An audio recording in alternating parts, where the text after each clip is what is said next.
Bands over soup with Ryan and Portico and Sully Smith. Well, here we are. Hello. Bands Over Soup, episode 3, with Dylan Dent. Hey. Yeah, singer, songwriter, rapper, Just maker of things. Just Maker trying to, of- yeah. That's what it's all about. So, Like, it's been a very prolific, like, looking at your Bandcamp, like, it's maybe five years or so that you've been... Yeah, about 5 years. 2017 is when I started writing stuff. 2018 is when I made my first release. So, Mhm. and then and just- it's just you. yeah, Well, yeah, So that's like production and... yeah. I've used. So my first thing, I didn't have any engineering or anything like that. So I hooked up with Jamie Allen. I don't know if you guys met him, but he helped me with my first one. Macklin Mosley helped me with my second one I know Macklin. Macklin? Yep. Okay. I got to use some of his equipment, and then that was Nothing But Something. So that was in 2019, and then everything since then really has been like my stuff. I used my little my quarantine monies or whatever. That's when I bought my own equipment. So 2 years have only been like engineering myself. What instruments do you play? What all instruments? Properly, like well, I guess none. I don't. In Plays them recording, properly. Yeah. You've recorded, you know. Everything. I can do just about everything except for the drums. I don't have a drum set, and I've never really had access to a drum set, so I don't play drums. And they're so loud. Yeah, they're hard to get to. Oh yeah. But guitar, piano, on the Taking Cover thing, that was my first time tracking bass guitar myself. Really. Yeah, I had never really played bass guitar before, but it's like a fat guitar, so it's like, okay. Yeah. Well, I was like, any bass? Oh, wait a second. I'm sorry, Ryan. bassists. I know bassists, feeling and hurt, they have classical training, and they're great. But yeah. I look at it, and I'm just like, it's a chubby guitar. We can do this. Like, I It's true. There is truth in that. can get my head around it. But It's thick. That's yeah, I got a ukulele last Christmas. I've been playing around with that a little bit. So then everything else, like all the rap stuff, I do from my iPad on GarageBand. So Okay, nice. yeah, or like with loops. For a while, I used just preloaded loops and sounds, just to get my head around producing anything at all. So yeah. But like, what are you doing for the drum tracks? Like, what are you? Is it a lot coming from a lot of different places, or? Just intense, meticulous Apple GarageBand Gotcha. preloaded like drummers, like Yeah. using Rose with Yeah. the Neo Soul kit, Right. and then just going in and chopping it and changing their really. Yeah. inflection and Do everything. do you ever use samples? Samples like what? Like I use like preloaded loops sometimes. Yeah. Okay. Yeah. The Stimulator Jones just dropped, or I guess just dropped this. I think it's called. Earlier this year, right? Yeah, it was over the summer. He had like two. Yeah, he had a. The stem drums. Yep. Yeah. I picked up the volume 2, and I was just like, oh, I'll play around with it, and I played around with it a little bit, but I highly recommend that. It's Sounds good. It's great. If Yeah. you can get good loops, use good loops. I don't know. I try not to be too much of a purist when it comes to certain things. I don't know if it works. It works. and that's it. Yeah. So, so I guess we'll talk about a little bit about the soup, Sure. or I'm it's a happy chili. with it. Yeah. It's not a soup. It's more of a chili. Chili's just chubby soup. Chicken white bean chili is what we're enjoying today, and it looks like there is some corn in here too. Yep. From the Canales. That's. Oh, nice. So Oh, sweet. shout out to Canales Ham and Barbecue. Well, they did a good All job. right. And you told me you do not like soup. It's not that I don't like. So I don't eat much. I don't mean to put you on the Like spot. I'm not like a food guy. Like I'm not a foodie. I got you. I eat eggs almost every day. I'll eat chicken almost every night, and I'm mostly fine with that. Occasionally, I'm like, I want something else, so I'll go get Chipotle, or I'll go buy a burger or something. But as far as like cooking and eating, it's not really my thing, man. Yeah, I understand. I just I know a lot of people find it weird or just like not that into food. Hey, Cooking is hard work for Don't- me, for yeah. some people. Yeah. I made bacon this morning and I was tired. I was standing up the whole time. And I was Watch like, it. this is so boring. sizzle. Could have done anything else. Yeah, but some people just love doing that. You know, that's their passion. Just like Yeah, you know? and that's great. Yeah, it is. It works for them. Like I watch MasterChef. Like that's fun. I love seeing people who are like, I just really love food, Yeah. making food. I'm like, wow, it's like art when you do it. Right. Yeah. It's fun for you. And, hey, that's what the Food Network is for. Yeah. That's True. So actually, I had like a personal song I was listening to on your most recent "Head in the Clouds" cautionary tale. The track for me, like honestly, like the favorite track, "The Message from Home." Oh yeah, Like the melody is like, whoa, you know, Cool. Like the vocal like collaging and stuff going on that track. Really, Is really it- cool. Does it sound good? Oh, I love that. You want to know a fun fact? no. I made that whole thing on an iPad, What? Yeah, there you go. just vocals and everything, yeah, just to see if I could. yeah.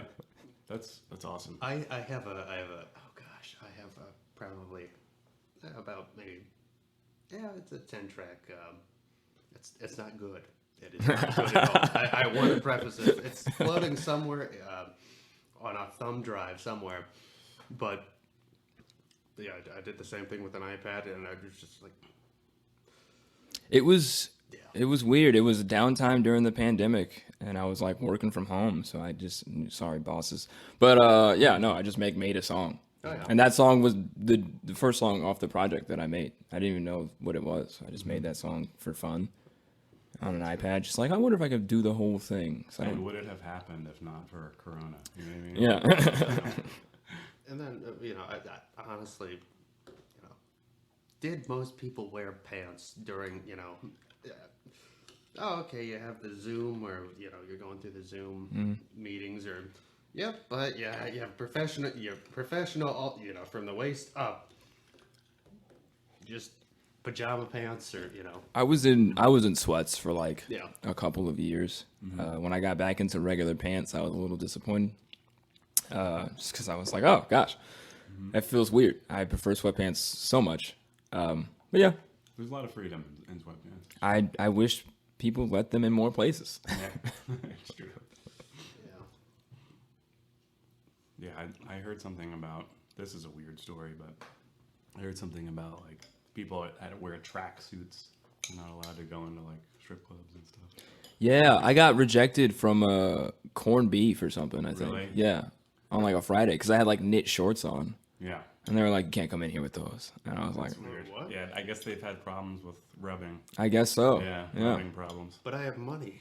I look, man. If I don't need a lot of reasons to not go to corned beef. If they're like, Right, you can't come in, I'm like, oh no. Guess I'll go do literally anything else with my time. I wasn't that invested in a burger anyways. Right. You started the band, or you started. Actually, let's look. I'm not a band, which is why it's cool to be here. Yeah. So since you're not a band, when did you start your, songwriting or start? How'd you start out? Yeah, just messing around. I was about 17, so I played guitar for a long time. It doesn't show because I'm not that technically gifted. You don't have to be. Yeah, no, because I've had a guitar since I was like 6. No. So I played it, I picked it up, put it back down, so on. And then I picked it up when I was about 16, and I never put it back down. But I was like a campfire guy. I learned Ed Sheeran songs, Yeah. Taylor Swift songs, Mumford and Sons, Nice. Yeah. great jamming stuff. And then I got like bored, and I said I could probably do this. And I did. It was harder than I thought at first. And it wasn't very good. And I think like the first song I sent you was the Thanksgiving song, which Yeah. is I put it out, and I wrote that in 2014. So I was in college still. Okay. And then I didn't make the record until about 4 years later. But yeah, so that was like my first song, and I was just messing around in college as mostly a hobby. And then it became something that I liked doing a lot, to the point where it would be 2 a.m. and I'd be like, all right, now I'm done studying. Let's go mess with this beat, or like let's go see if I can do something else. I feel like a lot of people start out like that. It's like, oh, it's more of a hobby, and then you slowly just start working at it, and it. Yeah. Yeah. it changes how you spend your free time. Like, are you gonna watch TV or whatever you're gonna do? Or Yeah. I'd really rather do this. I I'd own really- a yeah. television. I rarely turn it off because it's just like I would much rather sit down and play a guitar, and Right. it's, or noodle with a a bass or a piano or what have you. Yeah, I jump back and forth a lot nowadays. I like be playing video games. I'll play for like 30, 45 minutes. I'll pause it and leave it and then like go play piano for 20 minutes and then come back. Give your brain a break. Yeah. But his Thanksgiving song so that's the first song that you wrote. That's like basically the first one, yeah. Okay. Yeah. Wrote, completed, and was like, this is a song. I don't know if it's a great song, but it is a song. And I would perform it in front of people. Right. So that was like the first one. I think it was the first song that I did perform in front of people. So Speaking of like getting tired, like you talking about like doing covers or just like learning through other people's music, Yeah. right? Like you talked about playing like Taylor Swift and Ed Sheeran and stuff. Like there comes a point where for a lot of people, I think they end up creating their own music where it's like, yeah, that's not enough. There's got something else, but it doesn't exist yet. yeah, It's because you haven't made it. yeah, You know what yeah. I mean? I would do it like this. Exactly. And that's I mean, you learn from Good it, job, right? Taylor. But Yeah. have you considered? Exactly. That starts to happen. You're like, oh, this means that I need to be doing my own Yeah. stuff. So maybe I should just start Are you do it sure myself. you should have Yeah. put that fifth chord in the chorus? Yeah. You get critical. I feel like if you just trimmed it down, it would be streamlined and better. Right.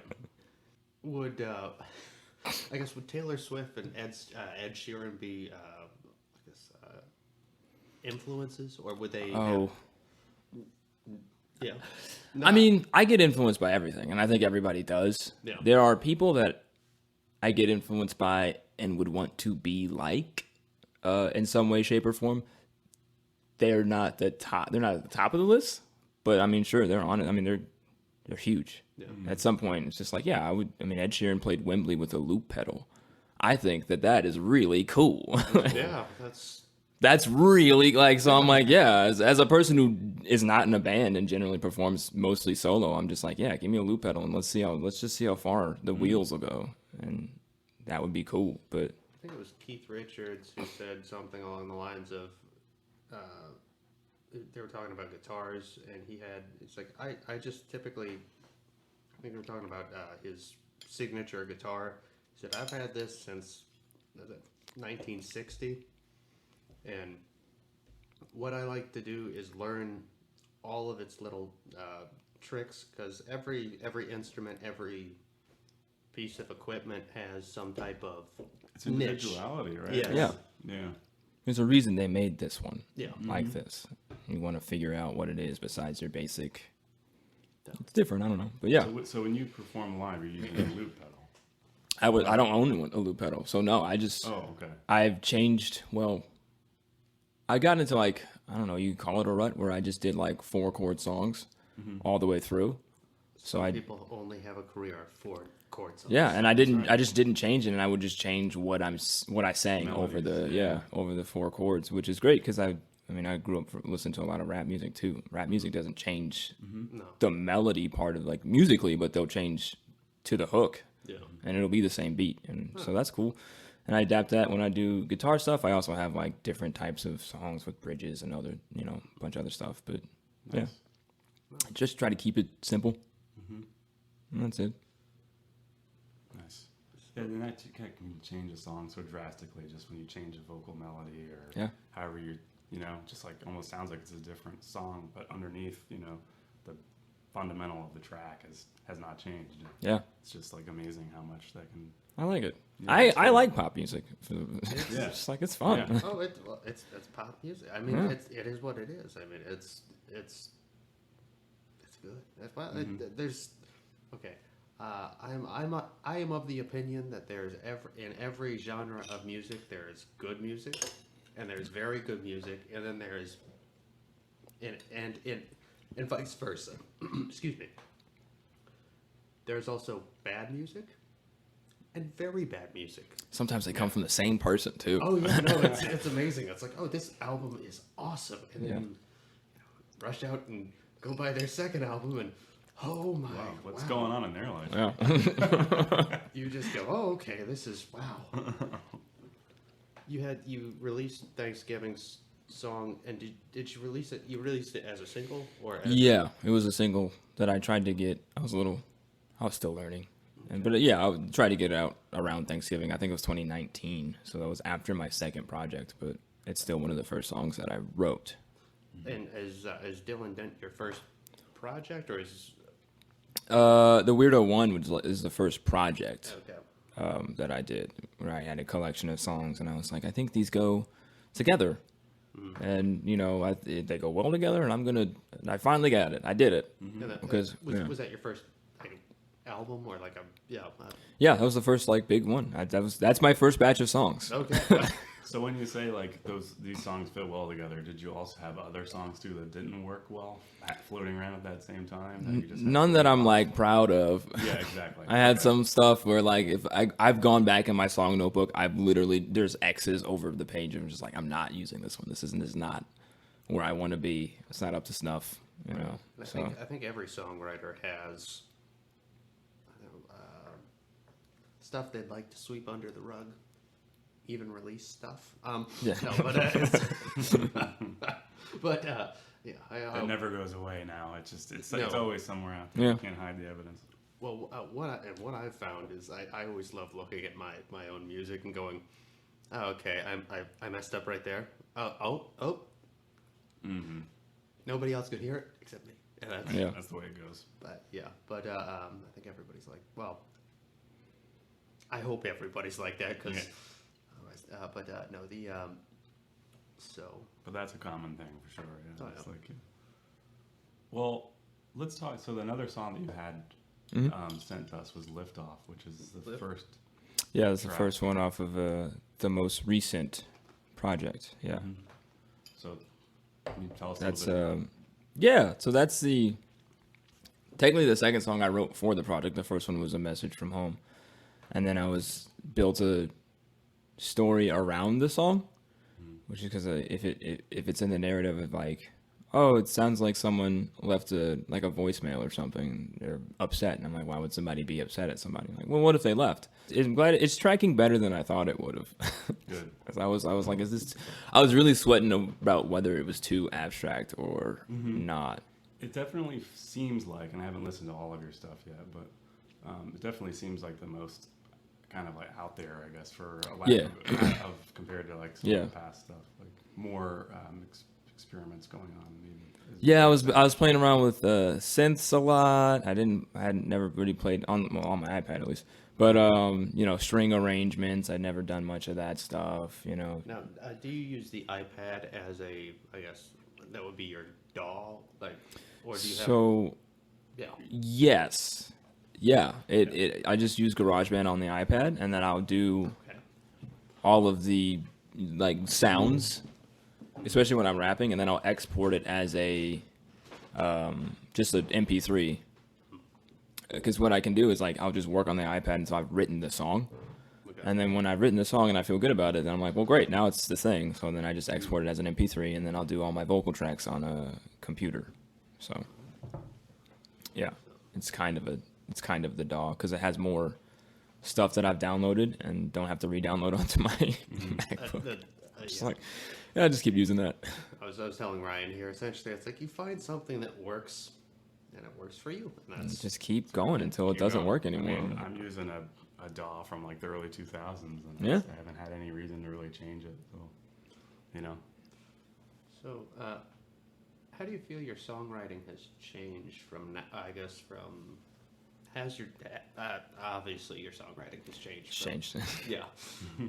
But are there any key differences that you've noticed or?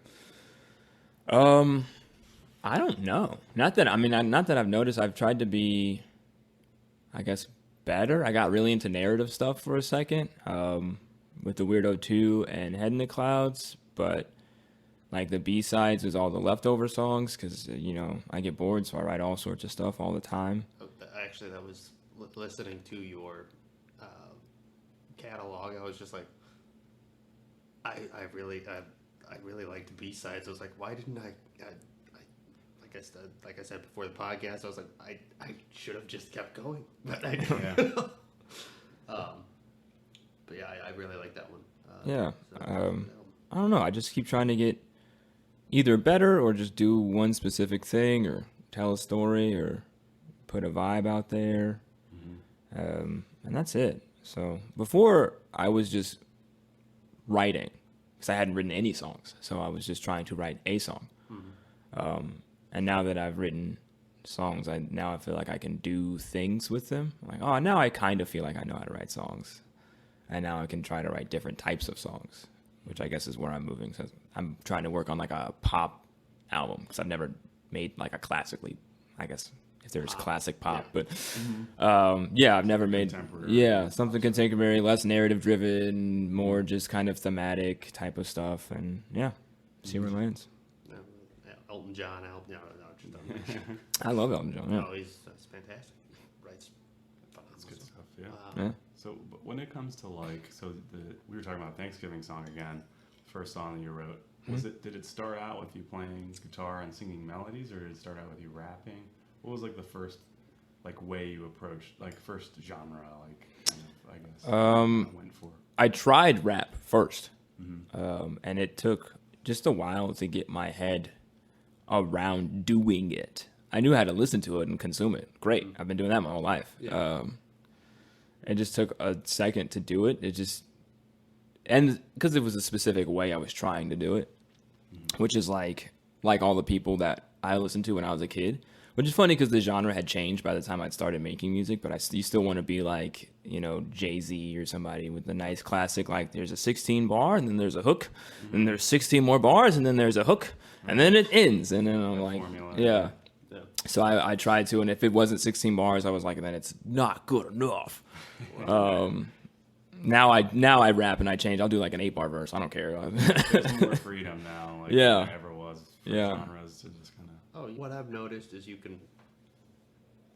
a good singer, but also I was really impressed with, you're also a very good rapper. Thanks. In my opinion, but that's. I try to be. Yeah. Hopefully, yeah. It's good stuff, man. That's good. I'm glad people enjoy it.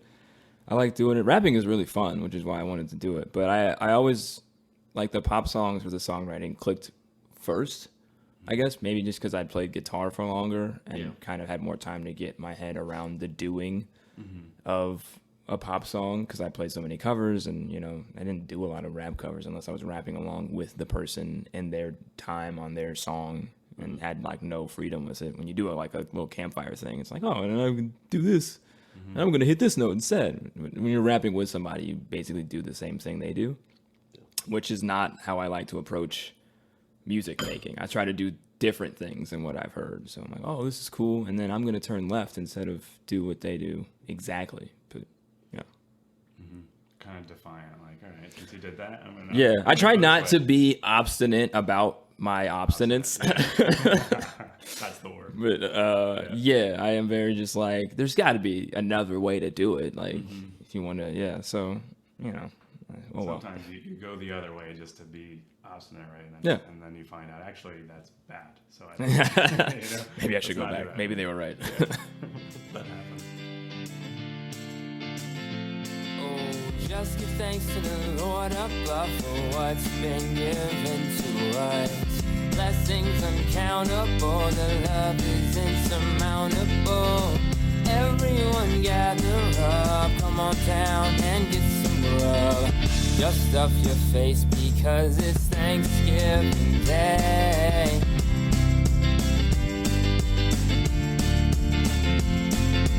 Hey, it's Thanksgiving Day, family football, big parade. Got time for lemonade, relax with pumpkin spice lattes. Family and food is here, I'm smiling ear to ear. Today has begun.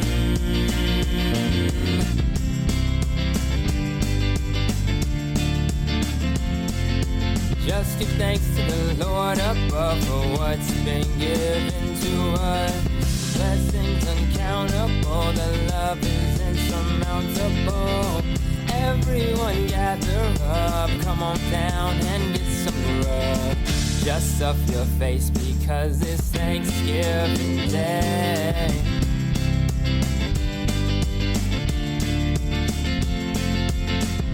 pie, apple pie, then there's pesky pecan pie. Please insert your favorite pie, 'cause I forgot a lot of pies.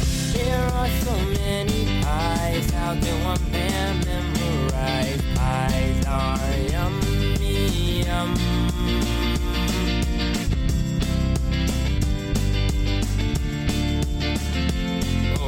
Just give thanks to the Lord above for what's been given to us. Blessings uncountable, the love is insurmountable. Everyone gather up, come on down and get some grub. Just stuff your face because it's Thanksgiving Day.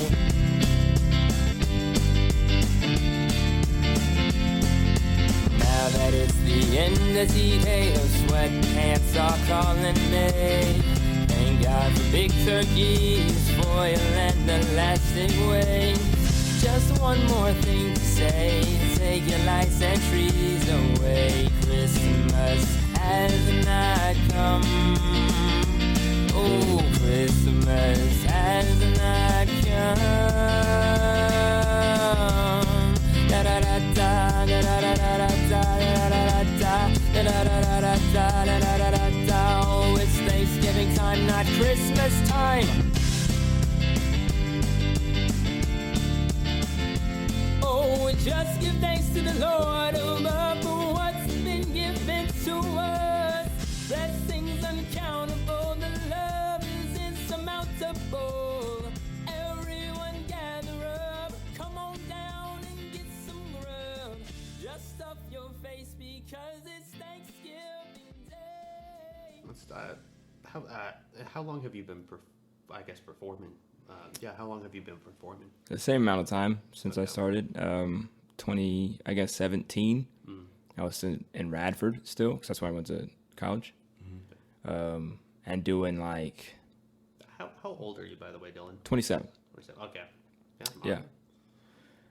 So just doing open mics. My first open mic was, I think, April 2017.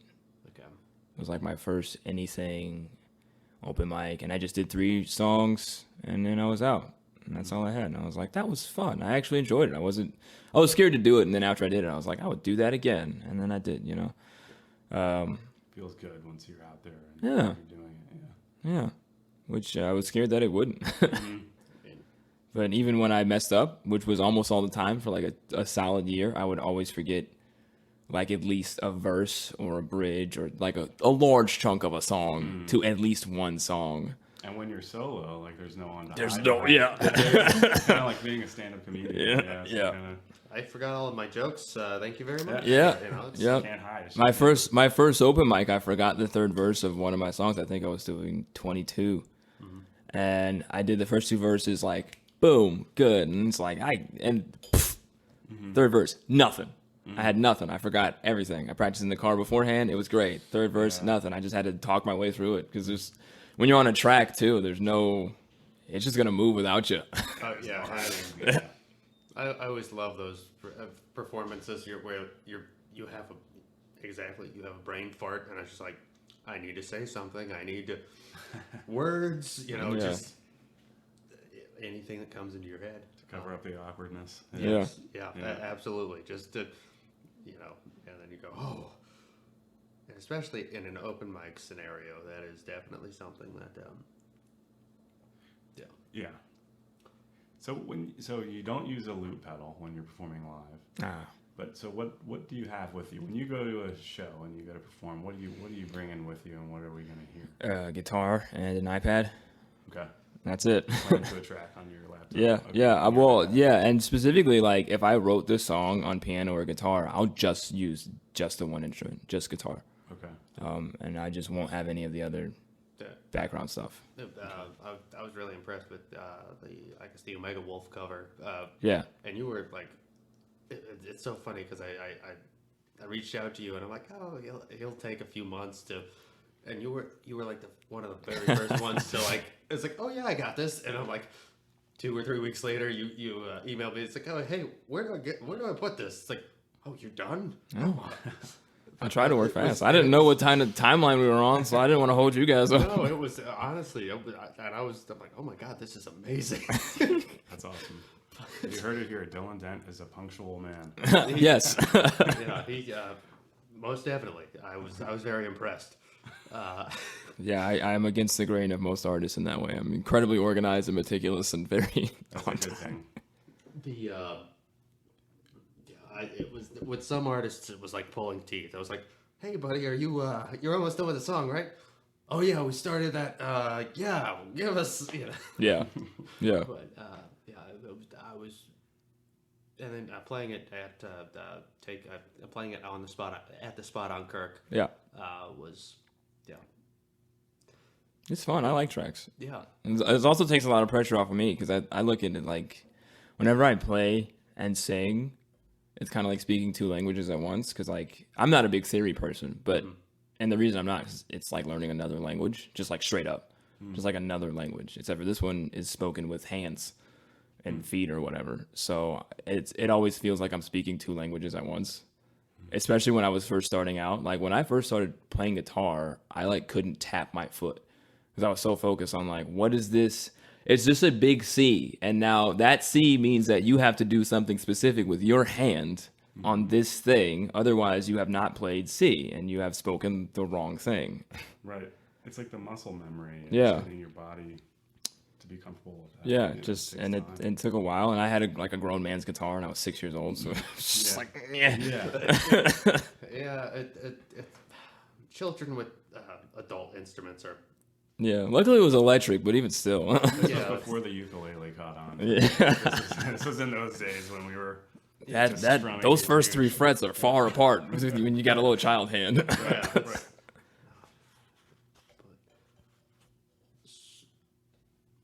So let me ask you. This is on gigging. What has been your best gig? What has been your worst gig? And then what has been the craziest gig that you've ever Yeah, had? I don't gig much. Really? No, I have a day job, and that kind of saves. So my day job and my mom allowing me to like stay at her house has saved me from having to do a lot of gigs. Now I get to kind of be a little bit more picky choosy, which is great because like I don't like doing a lot of gigs. Like I like making music a ton. I like making stuff so much. Playing stuff is fun, but mostly when I get to play my own stuff that I made, because now I get to like share my things and do my other stuff. But a lot of the gigs, at least around here, is like live radio. It's like a 2-for-1 almost. Like you do 2 covers for like a 1 original, Yeah. Yes. and that's cool. But it's not why I started doing the music thing. So then I just don't enjoy doing it very much. I don't want to be like persnickety or uppity about it. It's just. So like, but my favorite gig was the one I did, my Head in the Clouds show. If you want to call it a gig, I thought of it more as like a concert, and tried to make as big deal as I possibly could. So that was probably my favorite one that I've done. You know, there was like performance art. I did a little bit of acting and stuff. There's voiceovers and like disembodied voices that I did tracks to. Yeah, you guys, yeah. When we see you live, it's more of a special event kind of thing. Yes, that's what- Than just another gig. That's what I'm trying to so- cultivate, and trying to cultivate more of a sense of like, hey, the original artists here are like we're really good. There's some really good bands here in Roanoke that make a lot of great original music. So just trying to be part of that, and my part of that is not giving you guys so much of me all the time. And honestly, I feel like. Actually, I love asking this question. I don't think I've ever asked this on the podcast. I mean, we've only done 3 of these. Yeah. But in your personal opinion, how many times should you play? Well, I guess if you how many times should you play in your hometown? It's called never. You do it in a basement and nobody. No, that's Yeah, some people have rules about that. Yeah. I don't have rules because if I don't play here in Roanoke, I'm not going to play at all. Just because I don't know where I don't know where else I can take my sound. Especially if I can't take it to my neighbors, you know, my own city. I have no idea how it's going to play in Richmond or Charlottesville or Lynchburg. Yeah. So, you know, try to marry it. It depends on what you're doing. Some people are all in on the music thing and they went all in, and that's how they eat. And that's cool, and that's what they want, and that's cool. So do it as much as you can if that's your thing. It's not quite my thing. I try to do like a string of shows. I end up, for the past couple of years or so, I've done like a string of shows where it's just people are like, "You're really out there," and I'm like, "Yeah, I have no idea why or who's booking me, but Hey, here I am." Yeah. I try to do 2 big shows, I hopefully a year. And gigging a lot like keeps you from doing if what you like to do is to make music at Yeah. home and go and explore that way, and gigging too much kind of gets in the way. It gets in the way, and then now, yeah, if you're like me and you have a day job and then you gig a lot, that's it, and that's your life, and that's period. I can tell you right now that is, that's, So I'm all about It's a balance. it's, creation more than the doing. So yeah, do whatever you guys want to do. There's actually no rules to this music thing. no, it's kind of amazing. Yeah, Create your own adventure, it's, Yeah. It's true, yeah. yeah. So with, I was going to say that, taking it back to Taking Cover, the fest, when you performed, I guess, that Omega Wolf song, Yeah. Lee, the lead singer, I was standing right next to him, and he's just like, he really, his face, it was I priceless. hope you enjoyed it. Oh. I felt a little bit bad because I wrote an extra verse, and I was like, I hope I didn't step on his toes. No, I think he was like, this is amazing, and he was talking to John Pence. He said, it's like this wow, So That's good. at least that's what I saw. That's what I witnessed. Cool. What do you think of the local scene, as far as since you don't gig out too much, I guess? Yeah. Do you go to many shows or? I try to. I was at GoFest earlier today. I was at GoFest yesterday, listening to bands. I try to get around to people's shows when I can. There are so many, which I think is kind of not helpful. We kind of cannibalize ourselves by having so many good bands play in so many places at the same time all the time. Oh yeah. It was so. I'm a transplant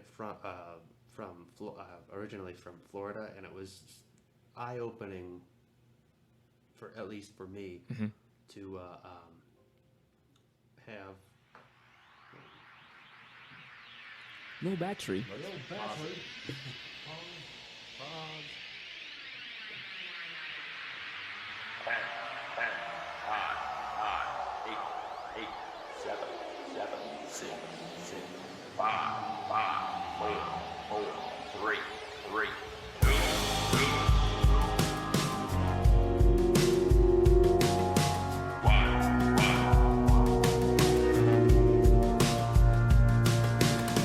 It's as honest as honesty gets.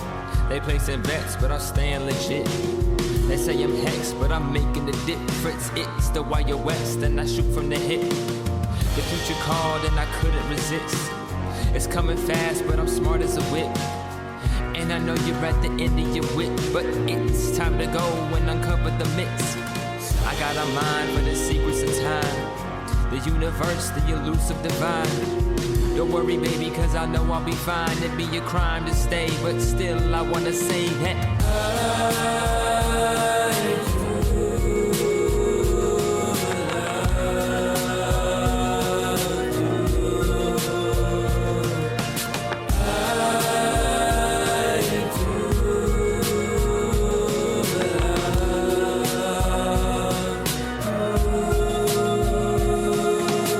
you know my kind. I can't stay still.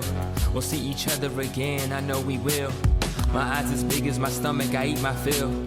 The Milky Way is 100,000 for real. My stomach is made of steel, but still I try to steal a couple pints from the still for a special night with the real. I really do feel my cup will never be filled. Just cause you see it half full don't mean that it couldn't spill. Like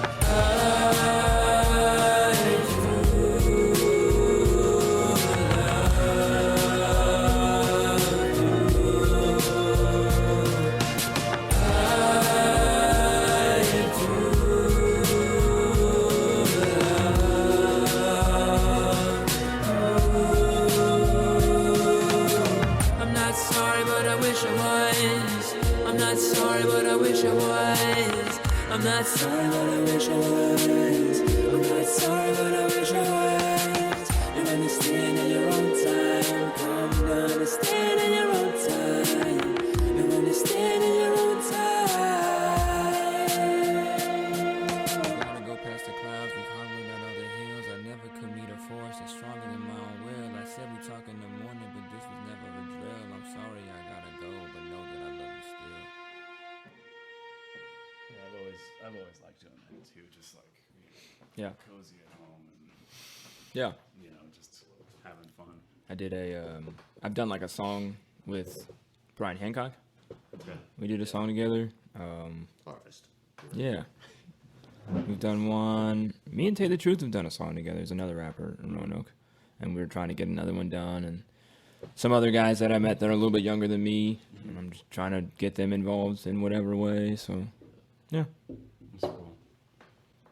Who was I? Transplant from Florida. I was a transplant. Oh, yes, I was a transplant from Florida. Okay, so. So I was a transplant from Florida. Sounds like a movie title. Hello, my name is Doris. Starring Rodney Dangerfield and actually Robin Williams would play me. No, actually, I would love to see Robin Williams play me. But not just a movie that never made it. What amazed me was I grew up in there was a grocery store and it was kind of like a suburb.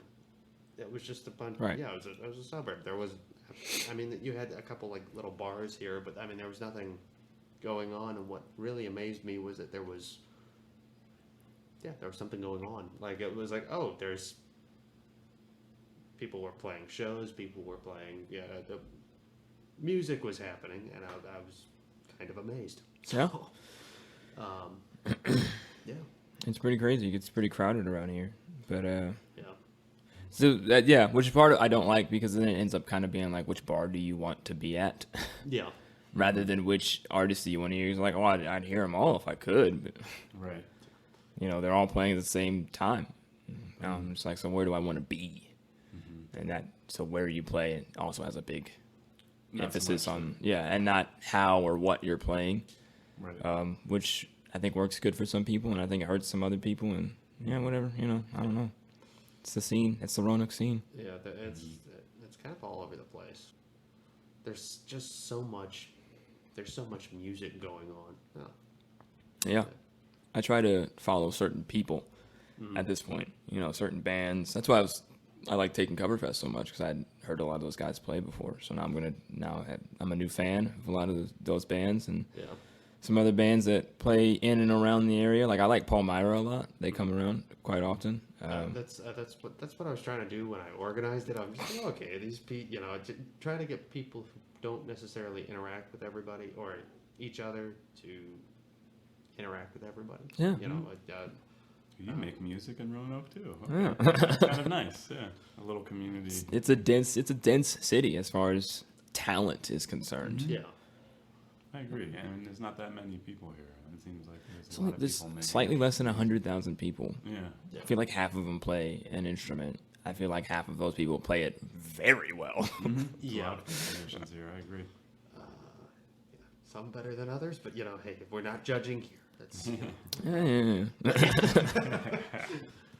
Well, is there anybody in the scene locally that you admire, like local musicians, as far as like? Yeah. Who inspired? Locally? Locally. I I mean, you could shout out like. Zach Wiley I've known for a long time actually, and he's played instruments for as long as I can remember. He's very talented. I like him. I like his songs a lot. John Pence, I'm learning every day, is like way more involved in the Roanoke music scene than I think. John Pence. I think he is Roanoke music, right? Honestly, he like. I'm just finding out too. I mean, I had no idea. Yeah. He honestly is one of the busiest people that I know. I'm always. He plays in 3 bands. Right. 3 or 4. Then he's got his own stuff. Yeah, because he's like, oh, I have, and it's so funny because he has his schedule. He'll pull out this calendar, and I look and I'm like, that is a very busy schedule, buddy. It's got to be intense. Like, Yeah. I don't know how he stands up anymore. But Well, I have this day open. Nope, no, wait, hold on. Yeah, it's like, Cinematex is playing this show. And Yeah. He's he's crazy. You know, locally, I like my homies. He's not here anymore. He moved to Athens, but Tyler Ty is a rapper. You guys should check him out. Taylor Truth is a rapper. You guys should check him out. Macklin Mosley is a singer. You guys should check him out. Brian Hancock. Check out VG if you get a chance. He's one of the younger guys. He's real cool. He's just starting out, getting some music. He's got SoundCloud. I don't know if he has anything on major platforms, but I already mentioned Paul Myra, but they're not quite a Roanoke band, but they've played here enough. So if you play here enough, you might be considered a yeah, Roanoke Local band. Yeah, a local band. it's real. I've seen a lot of people refer to them in different ways. Like when they were in Floyd Fest, they were a Floyd band. I've seen them referred to as a Richmond band. I think they met in like JMU. I'm a huge Paul Myra fan. You guys can't tell, but like, yeah. So perception's weird like that. Oh yeah. But they're semi-local. They're real cool. I like them a lot. I'm sure there's a lot of people that I haven't brought up. But like as far as, especially pre-taking Cover Fest, those are a lot of the guys. Post-taking Cover Fest, I really like Lost in Space Cam and Orange Culture. I've never heard them before. Nice. But I've heard about them. Yeah. Orange Culture is, they're a very nice group of guys. You get younger guys. It's like, oh, Young bucks. yeah. Yeah. But we just I mean, We just spoke with Lost in Space Camp last time. Yeah. Yeah, that was there, but they're also Austin can talk. I was surprised, dude. You kind of just gave them but no, they're very nice guys. So what do you? I mean, like what going forward? Like, do you? I mean, I know it just kind of probably just kind of comes to you as you're creating. Also, Yeah. But where else would you? I don't even know how I would answer this question, so I understand. But like, is there things that you feel like you haven't done yet that you would like to do? Oh yeah. Yeah. Just about everything, really. Yeah. My first thing was like make a project. Right, that was kind of my first thing. Like, make a project, get it available on like a big platform. That was like a big deal to me when I was like, I'm on iTunes. Little child Dylan my head exploded. I was like, I'm on iTunes. That's crazy. I bought music from iTunes, and now people can buy my music from iTunes. Yeah. That's a cool feeling. Which is wild. So that was like the first thing, and then just see if I could sustain it, if I enjoyed it, doing over long periods of time was kind of the next thing, and I do. So now at this point, world dominance. yeah, I mean, yes. Yeah, for lack of, if we wanted to make it succinct, yes. But yeah, just changing either art forms and or mediums. Like I love writing, and you can write songs, but like I'll write a funny joke every now and again. I have like other stories idea because I love stories. Like I love movies. So if I can work with movies in just about any capacity. Have you ever acted or? I mean, no. I pushed myself to act at the last concert thing that I did, and that was the first time I acted anywhere at any time. Just trying to sell the idea that like I was in space and like there were stakes. Yeah. and the song and the narrative and everything. But yeah, so acting, comedy maybe. I would love to do it. I just don't feel like I would do it for very long. Yeah. I feel like I have like if I can get like 1 hour special or something, and I'm like that might be it for me though. That's a lot of time. That is a lot of time to fill. Yeah. Well, that was another as an artist, that was another thing that I learned where I was just like that's especially doing all these gigs. Like some people play like 3-hour gigs. Like 3 times a week. I don't understand how a lot of the musicians here do it. I don't get it. I commend them so much. I get distracted, I get bored, I get tired. Yeah, and it's exactly what you said with the 2 covers and an original. Yeah. You legitimately have to have some type of deep rosters. Yeah. I don't understand how they do it. We are a Tom Petty cover band, but we also play originals. We also have our own thoughts. But yeah, just I mean anything, man. I love movies, and I like stand-up comedy a lot. So if I had to break into any other medium, I'd probably be those first. But at that point, you just want to keep getting better at music. Do it in clearer, sharper ways, actualizing your visions better. Better recording. I'm still trying to get my head around understanding compressors and Compressors, EQs, better mixes, all that stuff. There's always something to tune. Yeah. Oh, there's. If I've learned anything, is recording is just it's a beast in its own, and you could almost. Yep. No wonder why there's these things called producers. Producers, Studio which are different than engineers. engineers, which are different than exactly. the mix and mastering group. So when you do it on your own, you're taking on all these roles. Yeah. You know what I mean? It takes time. Yeah. It takes time. No, that's So well. this has been nice talking to you today, Dylan. Yeah, great. Yeah. And So do you have anything on the? I guess in the horizon, on the horizon, as far as like music. Like new music or. Yeah, I try to keep something on the horizon. Now I have so much music out, which is cool. I didn't think I'd have this much music by this time. I'm slowing down a little bit, so I'm taking a little bit more time just so I can make things sharper and more clear. So hopefully another album out sometime next year. that's still very soon. That is still very soon. Yeah, I'm a little bit behind. I do keep myself on schedules. I'm like, Take a longer hiatus, take a 5-year, come back. And no, I don't feel like I don't feel as if newer artists can afford to do that. I think we're getting back to the 70s, where like if you don't have an album every year, like what are you doing? At this point, it's if you don't open your mouth once every 3 months, like what are you doing? A new song or something. I would actually disagree with you. I think it's more of it's back to the 50s, where essentially it's more of it's the singles market. Yeah. That's.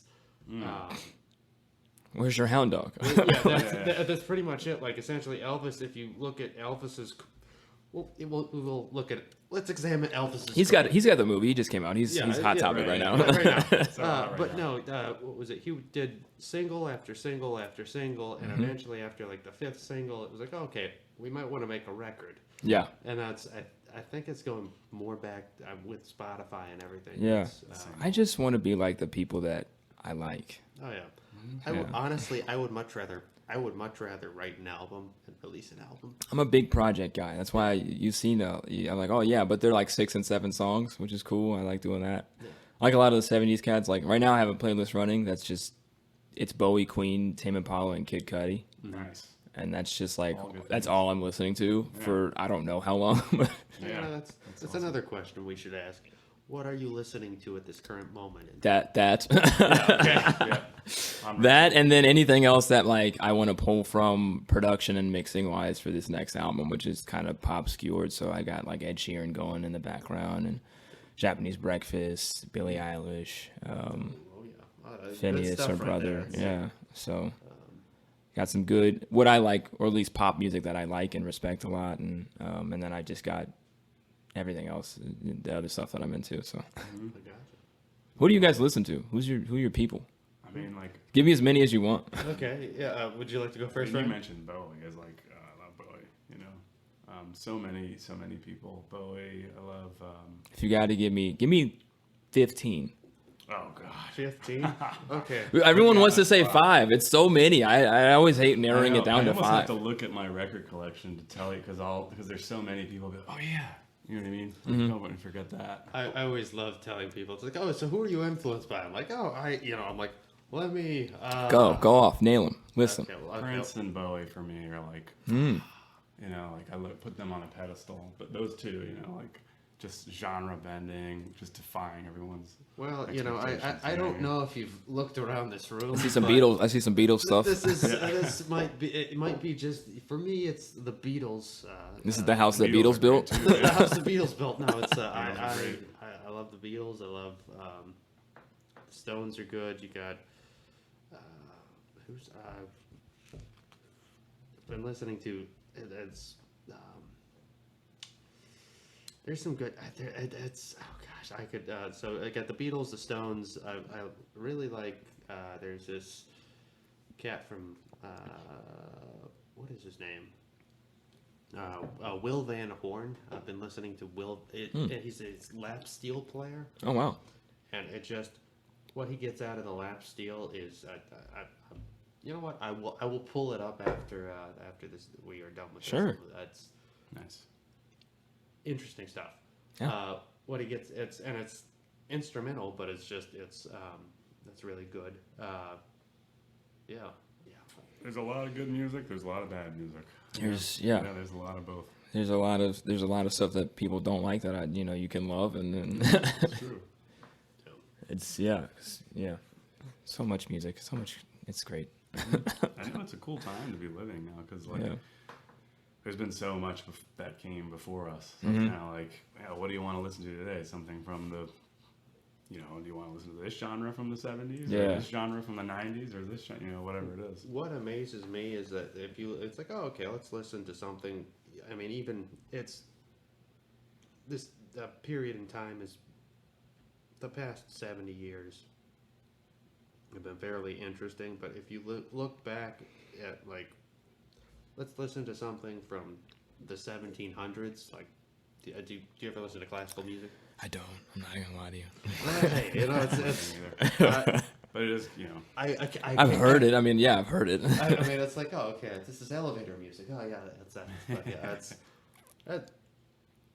that's to me, that's amazing. It's something that 300 years old. That it's like, oh, That's the goal. Yeah. That's the dream for me, at least. Yeah. So, I love to make stuff that is individualistic and will stand the test of time. So and I think that's what all artists want. To yeah, strive. whatever your movie, painting, whatever. Hopefully that's your goal if you're creating anything. At least professionally.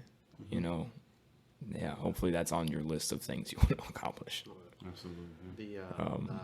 The last was it the last song that you sent?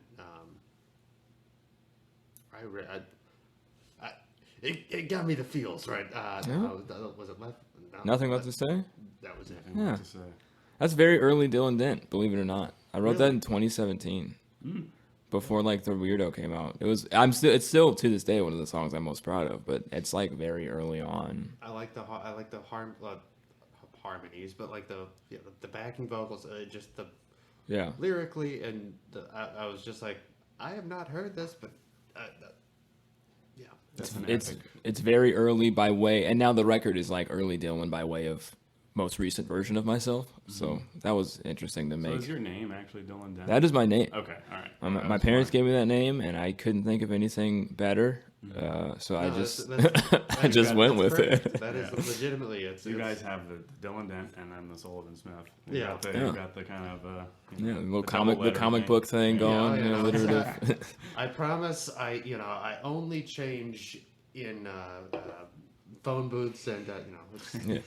my super suit is somewhere else. But the But Nothing Left to Say is a very epic track, and there's a Thank lot you. of different, it's kind of a journey through. Yeah, I like things. I like things that move, which was one of my. Yeah, I'm surprised that I did it so early because it's so much like what I like. did you have a demo that you recorded, or how did you with that track? What did you do as far as did you re-record it? or demo? No, I've never made any demos. I mean, I guess you could call. I mean, depending on how much of a quality buff you want to be, everything I've done is a demo.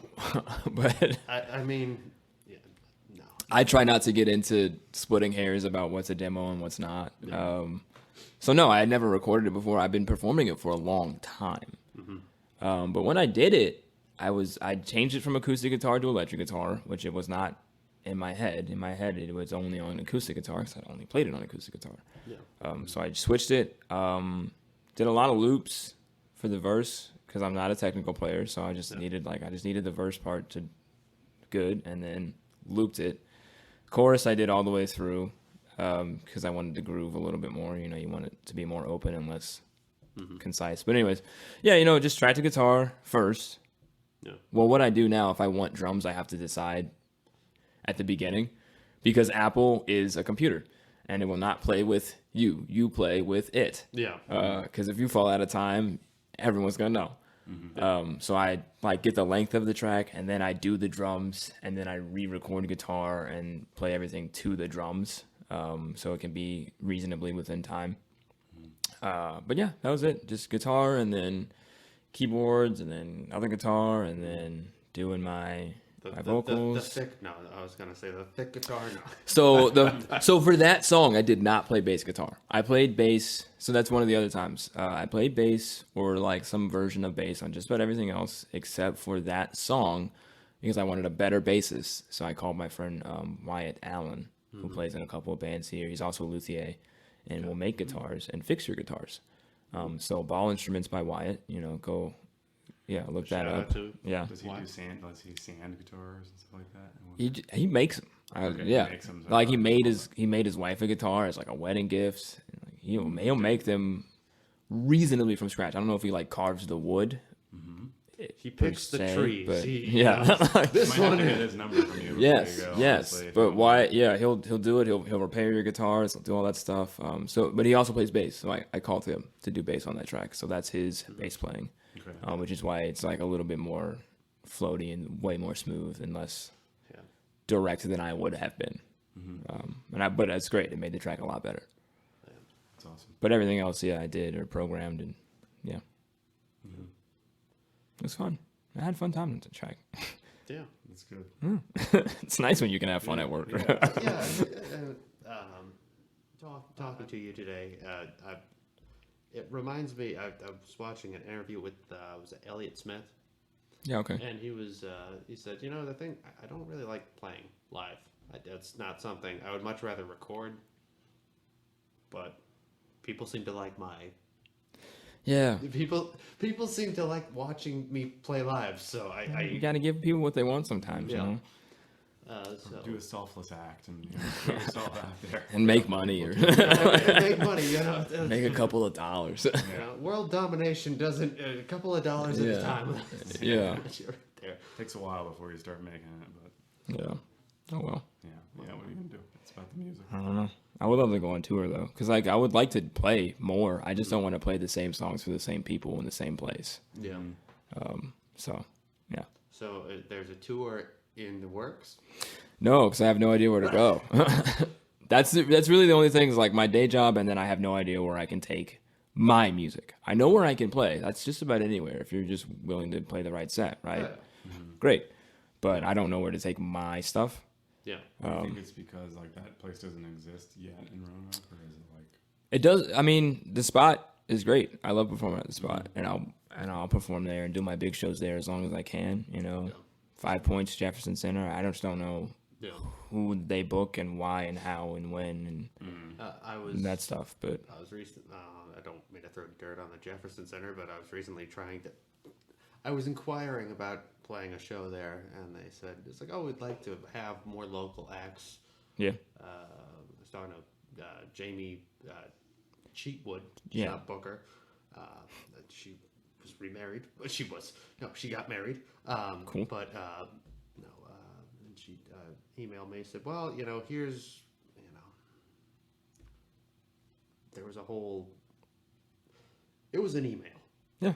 Look, I mean, so yeah, a lot of people don't know, or maybe a lot of non-musicians may not know, like all the stuff that goes into getting a show somewhere. Oh, there's a process. You don't just like knock up and like ask. There's like a whole process. These days, Roanoke is nice. A lot of venues they'll look at your Instagram follows and be like, no, there's no way, because you can't pull it. Yeah. Like I have less than 500 followers on Instagram. Yeah. I can't. So based on that metric, which is a decently reliable metric these days, Yeah. I can't pull a crowd to fill their thing so they can profit, right? So It's I was trying to book I've been trying to book shows in Richmond, yeah, and different. That has a reputation for being an art city. yeah. So you and gotta. they look at like I said, they look at the Instagram, and it's like, oh, yeah, we can't, It should be more casual. It's like, okay, you can't pull a crowd. Well, give me a chance. Give me a Let chance to keep pull a doing crowd, this, yeah. And then over time, if it was just more places that were willing to, like, yeah, we don't. That's why I we love really don't the know who spot you so are. much. Come on in here. You're Yeah. local. Let's go. This spot is great. It's my favorite venue in town Shout out to the spot on for Chris. that Spot for on that purpose exact for that, reason. yeah. John More Pence spot on and purpose. Chris. Yeah. So So yeah, I love that. And So no tours. No tours, not yet. Don't know where I can go. If I can build the audience, and then you can take the audience somewhere else, and that works well too. There's so many ways to skin this cat. Right. Yeah, and that's it right there. I've heard that yeah, that's Is there anything else you want to cover? I mean, do I just get to talk about myself? Do I get to talk about my influences? Yeah. Well, I don't want to ask. Do I ask myself a question? Yeah, go for it. Oh, Dylan, who are your influences? Oh, did I let me. ask that? I don't know. I didn't answer it if you did. Okay, well, I will ask. Who are your influences? There's a lot, right? I think that's the answer I got. There's a ton. But there is a list of people, like when I was talking about earlier, like, oh, there are people that I want to be like, and those are generally the people that I list. There's a long list of, like, even though I'm not even a huge fan of his discography, from like Hendrix, and then there's like a line you can follow where it's like, oh, Hendrix to Andre 3000 to like Pharrell, Kanye, Cudi, Frank Ocean, Tyler, Creator, Childish Gambino. Donald Glover is like one of my favorite guys ever. He's one of the reasons that I make music and make stuff in general, just because, his music is. I'm kind of mad at him because he just does too much. Like, well, that's so that was my thing. I found that he was the guy, and I was like, oh, I didn't know we could do that. I guess I'll do it too. But I knew him from Community. I saw him first on Community, and I was like, oh wait, oh he does music. Oh my! I was late to the music train. I didn't get on his music train until Because the Internet came out, which is one of my favorite albums of all time. But I thought it was going to be a comedy album because I only known him from Community. Yeah. And then it wasn't. No, it was this wild rap thing. So yeah, that's like a list. And then there's like a bunch of other people like Queen and Bowie. People I pull from. Like, I love Freddie as a performer. Like, as far as being a performer. Yeah, one of the greatest. That's like, that's it. That's the goal. He knows how to work a crowd. And that's it. Like, if you had to choose an album, all right, let's top 3 albums. Okay. Favorite albums? Yeah, favorite album. Like, the ones that I consider to be the best are like my favorites. Your favorites. My favorites. Because the Internet is probably one of my favorite albums. And now I have 2 more, and that's really difficult. Because like, I guess I could extend it to 5. But sure, let's do 5. Okay, but okay. I'll go. I guess currently, because when it came out, I would not have said "Man on the Moon," but I was 14 years old. Now I go back, and I knew a lot of the hit songs off that album, but that's like one of my favorite albums. I go back to that one a lot. So Kid Cudi's up there. Albums.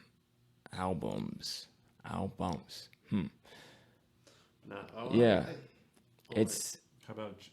So I want not to cut you off, but no, you go mentioned ahead. Frank Ocean too. Yeah. Channel Orange or Blonde? Would that be high up? They're like, for you? they're on it, but I don't know. Not Favorite? Okay. Favorite? There's so many people. Yeah. Because I listened, and then there's best. There's like favorite and best. Like, I think Night at the Opera by Queen is like one of the best albums ever. But I don't know if it's like one of my favorite albums ever. I'll go back and I'll listen to the hits a lot. I don't go back and listen, but I don't have access to a lot of the stuff. So things that I've bought, like Anomaly by Lecrae is one of my favorite albums of all time. Because that's another one of my favorite artists, and he's one of the reasons that I started making music. That album specifically. Who is it again? Lecrae. Yeah, he's a rapper. So Anomaly is like one of my favorite albums of all time.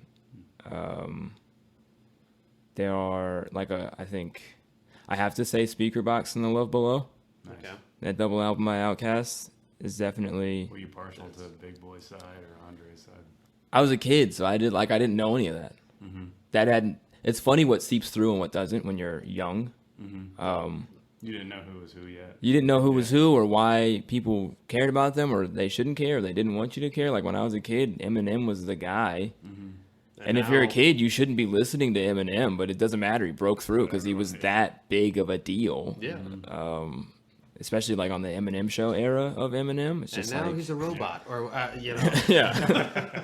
Now, he's what happens when you play things at 3 times the speed. Right. He's a total robot now. That's a good way of putting it. There's that internet theory that they had he was replaced by a clone. Did Sure. I don't know. I haven't heard that It's an theory. imposter. It's a Paul is dead type of a Yeah. Like that. theory. It really changed, but yeah, those are like that's like 4, right? Yeah. Yeah. So there's one more in there. I'm sure there's like a rotating 5th Yeah. There's, spot. You of can the- almost only pick what is your favorite today. Yeah, You- of you the, know, of the like, time. it's For like 2 years, Igor was one of my favorite albums. I haven't listened to it in a Oh, while, yeah. but like, Yeah. Tyler the Creator. yeah, I was like, that was my favorite album of 2019 and 2020. Yeah.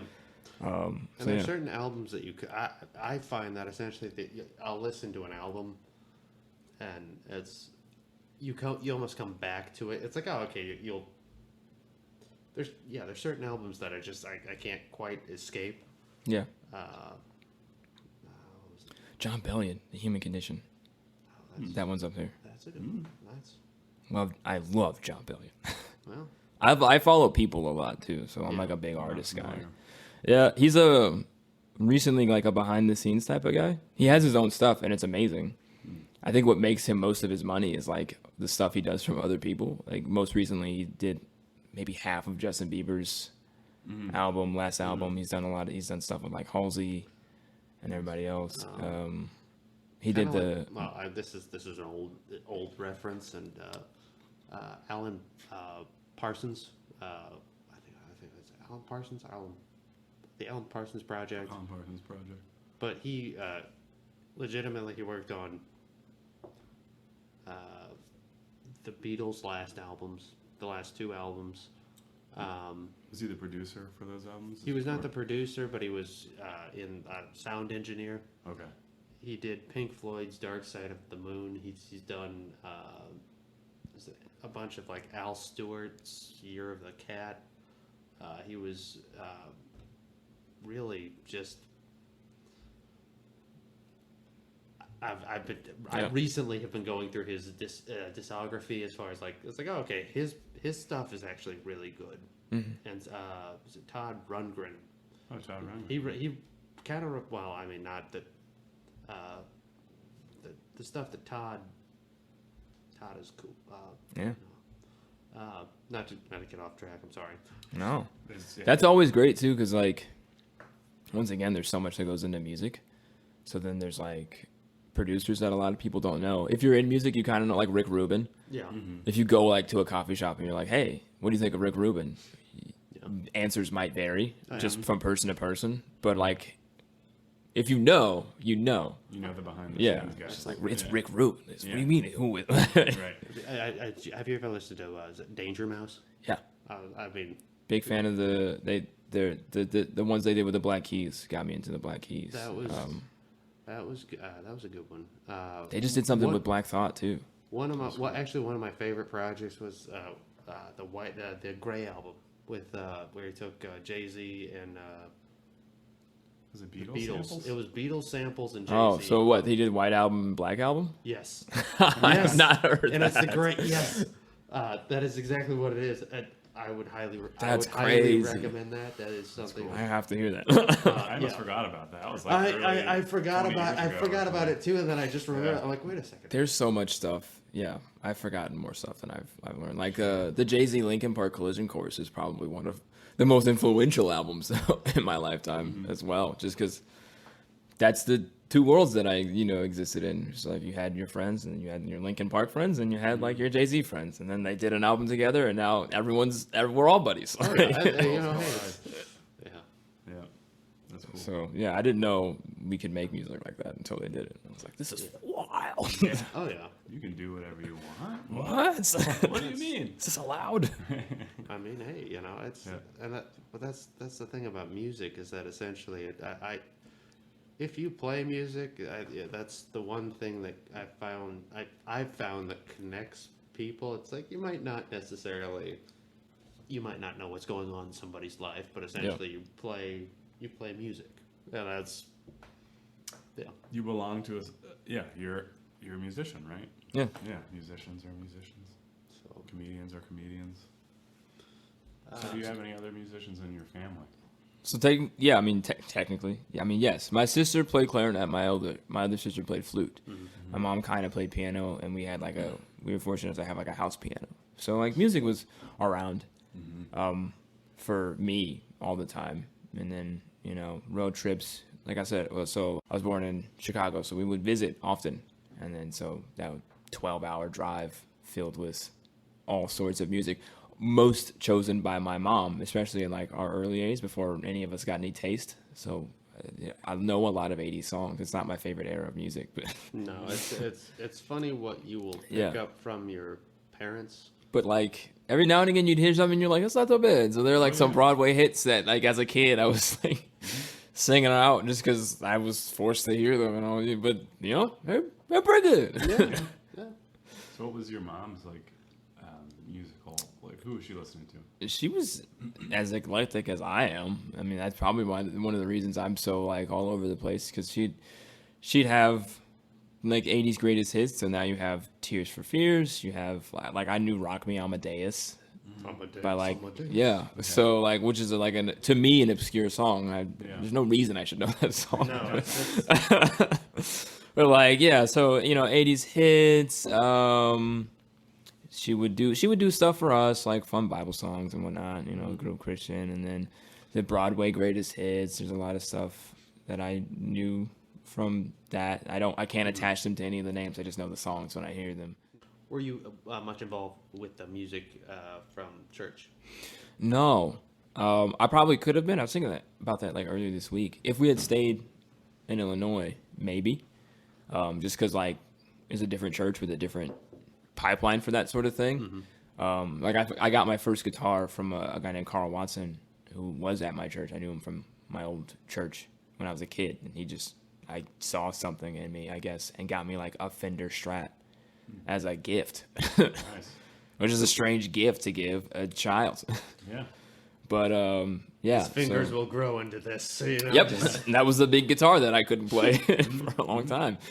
But yeah, when I came down here, you know, we bounced around churches. We landed at the Big First Baptist downtown Roanoke, and that's a different church with a different type of music and pipeline for getting into their worship teams, and I just didn't like it. Like one of the reasons I'm not in a band, I don't know. I either never felt like I was good enough for the band, or I just didn't like the people in the band.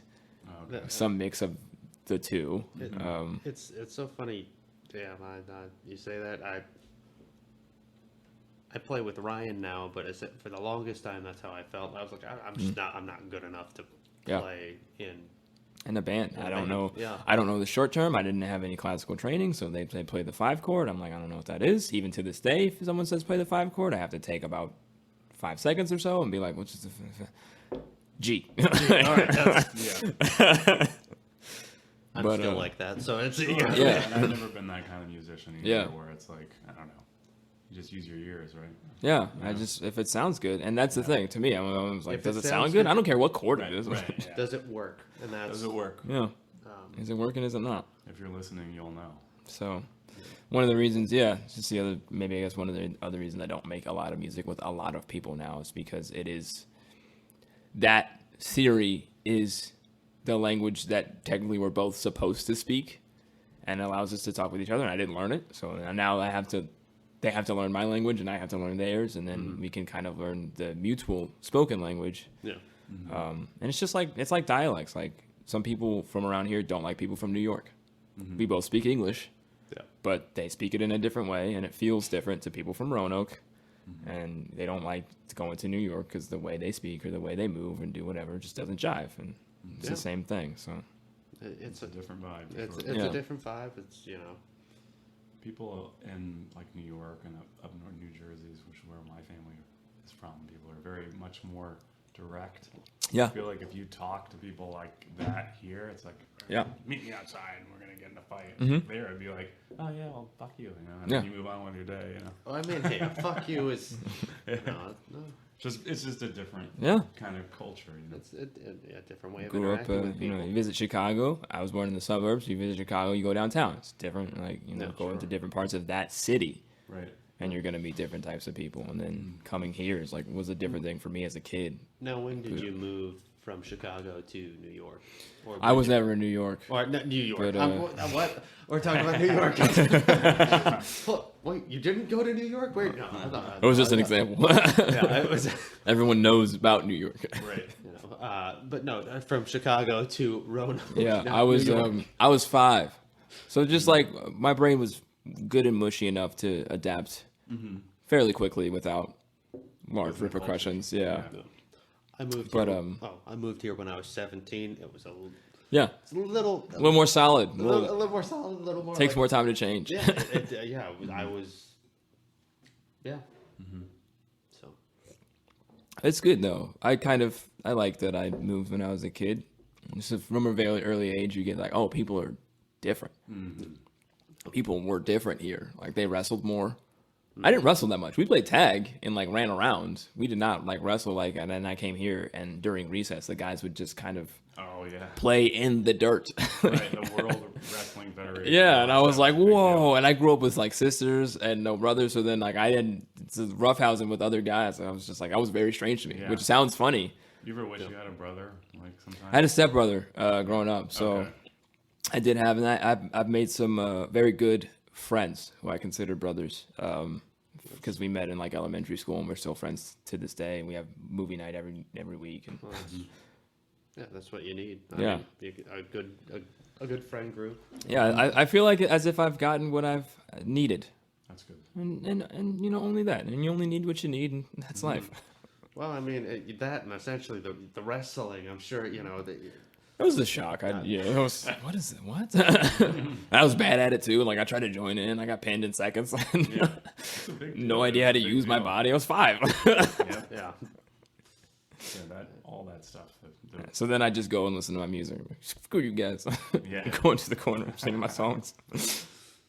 I don't want a rap house. I just want to. And I didn't. I liked watching SpongeBob. I liked listening to music, Yeah.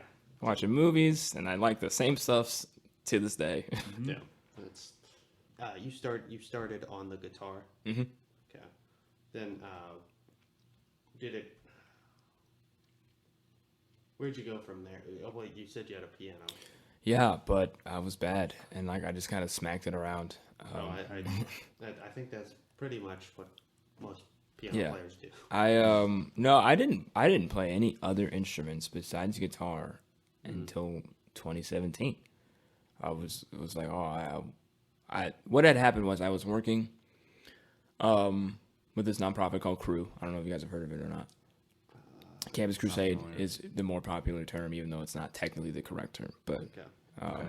it's like to put it succinctly, it's a youth group for college kids, and it's like a nonprofit. You're technically a missionary, so like it was like, oh yeah, back when I was a missionary. But I was working, and I knew I was only gonna have it for a year, and during the summer, it's not very busy. Yeah. So I had the cool, unique opportunity to still collect a paycheck for a few more months, but not have a very high work demand. So I used that, and I said, okay, let's see if I can really bang it out. Let's see if I can bang out these songs, and I, learn a new instrument or do whatever. And I was 21 at the time, I think 21 or 22. 21, yeah. But so I took that time and wrote basically at least half, if not more, like the first Weirdo project in that summer. Also writing songs on guitar, also teaching myself piano through like, here's like a YouTube video, like this is middle C. And I'm like, oh, that's what that means. And that's where I had started. So yeah, I've only been, I guess at this point I've been playing piano for about 5 years now, which is fun. But Sometimes how I write a song, I will be writing with a guitar, and then I'm like, you know what? Let me just set it down and try to. And there are different voicings I feel like on the piano that you can get from a piano. And I'm like, I have no idea what chord I just played, but I absolutely love it. Again, you can do like a ninth, and that's way easier on piano than on guitar. Yeah. If you're doing like a minor 9 on guitar, screw you, or guess, I don't know, or congratulations, whichever one. I had to play it. I only say that because I had to play a G minor 9 because I was doing a cover song with Macklin Mosley. He was doing What's Going On, and in the song by Marvin Gaye. And in that song, there's like an extended break where he just holds a G minor 9. It's one of the hardest chords I've played because it's just like it's a bar chord with a pinky. So it's just your index finger and your pinky, and your index finger is holding down all the strings, and then your pinky's just doing something else on one other string. I hated it. Yeah. I don't like doing those types of voicings on my guitar. It's not fun for me. Big chunky chord. Yeah. Me, you know, But give me my open chords. I can do, and I've gotten into like not jazz piano, but jazzy enough to make it sound jazzy. Yeah. Oh yeah. Jazz adjacent piano, and that's real cool. And you can do like different types of those, and so I've enjoyed piano and what I've been doing with it and learning with it. So yeah. Piano's great. It's definitely a different beast for And then that helps like producing and your little garage band. It's just gonna open up and give you a little, maybe 12 notes on your keyboard. And I'm like, oh, now I know what this is. Yeah. Oh yeah. It's way less foreign to me. Oh, so how many collaborations have you done? So like features or me featuring or let's see. I can probably count them on one hand. Me and Taylor Truth have a song together. Me and Macklin Mosley have done a couple of songs together. We did a Christmas song, and he was on one of my songs. Okay. I've been on one of Brian Hancock's songs, Harvest Black, on his Mind Scrub EP.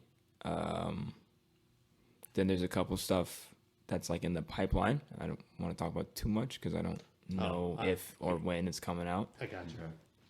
Secret if you know. Then there's I